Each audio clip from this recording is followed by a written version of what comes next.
Peninggalan kebudayaan praaksara telah memainkan peran penting dalam memahami sejarah manusia.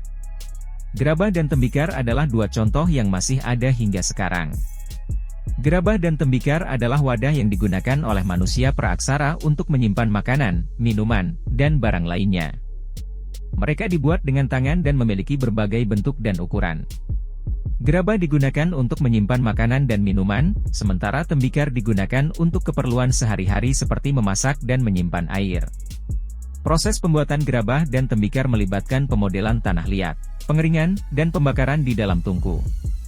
Meskipun teknologi modern telah berkembang, gerabah dan tembikar masih digunakan oleh beberapa komunitas tradisional.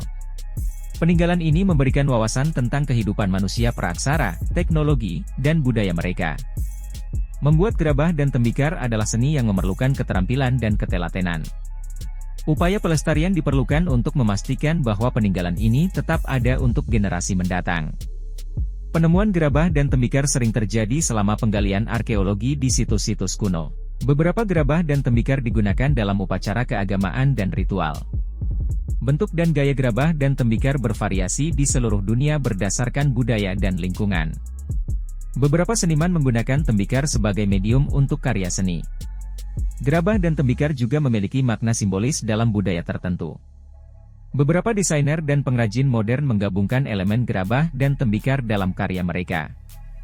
Globalisasi telah mempengaruhi produksi dan distribusi gerabah dan tembikar. Peninggalan ini rentan terhadap kerusakan akibat perubahan lingkungan dan aktivitas manusia.